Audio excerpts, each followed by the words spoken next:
സംസ്ഥാന സർക്കാരിന്റെ കരുതലും കൈത്താങ്ങും അദാലത്ത് സംസ്ഥാനത്താകെ വിജയം കൈവരിച്ചു വരികയാണെന്ന് മന്ത്രി വി ശിവൻകുട്ടി. അദാലത്തിലൂടെ വളരെയധികം ആളുകൾക്ക് ആശ്വാസം പകരാൻ കഴിഞ്ഞു.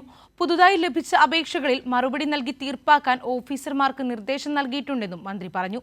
അതേസമയം പഞ്ചായത്ത് തലത്തിൽ പരിഹരിക്കേണ്ട വിഷയങ്ങൾ വരെ അദാലത്തിലെത്തിയ സാഹചര്യത്തിൽ ഉദ്യോഗസ്ഥരുടെ മനോഭാവത്തിൽ മാറ്റം വരുത്തേണ്ടതുണ്ടെന്നും മന്ത്രി നിർദ്ദേശിച്ചു. ഡിസംബർ 9 മുതൽ 17 വരെ തിരുവനന്തപുരത്ത് വിവിധ താലൂക്കുകളിൽ നടന്ന അദാലത്തിൽ ഓൺലൈൻ മുഖേന ആകെ 4589 അപേക്ഷകളാണ് ലഭിച്ചത്.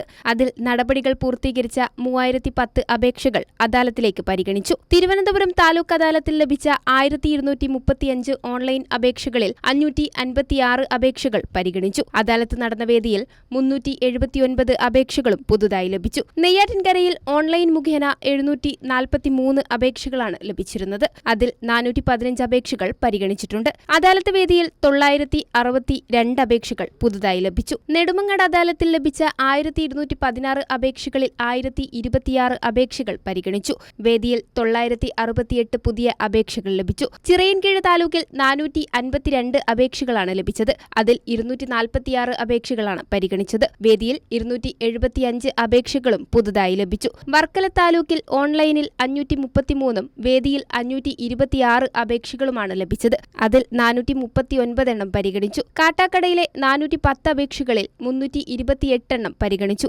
അദാലത്ത് വേദിയിൽ 604 അപേക്ഷകളാണ് പുതുതായി ലഭിച്ചത്. പുതുതായി ലഭിച്ച അപേക്ഷകളിൽ മറുപടി നൽകി തീർപ്പാക്കാൻ അതത് വകുപ്പുകളിലെ ജില്ലാ ഓഫീസർമാർക്ക് നിർദ്ദേശം നൽകിയിട്ടുണ്ടെന്നും മന്ത്രി പറഞ്ഞു.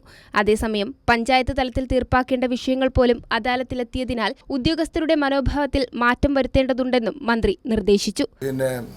കെട്ടം കെട്ടിയെന്നിരിക്കട്ടെ, 3 സെൻറ്റുകാർ ഒരു 30 സെൻറ്റിമീറ്ററോ അല്ലെങ്കിൽ 50 സെൻറ്റിമീറ്ററോ വ്യത്യാസം ഉണ്ടാവുമായിരിക്കും പെർമിറ്റിൽ നിന്ന്. പഞ്ചായത്ത് സെക്രട്ടറി കൊടുക്കില്ല പെർമിറ്റ്, ഇങ്ങനെ ഓടി നടക്കുകയാണ്. ഉദ്യോഗസ്ഥന്മാരുടെ അങ്ങനെ ചെയ്യാത്തതുകൊണ്ടാണ് ഈ അദാലത്ത് നടത്തിയത്. ഉദ്യോഗസ്ഥന്മാരുടെ മനോഭാവത്തിൽ മാറ്റം വന്നാലേ മതിയാകൂ.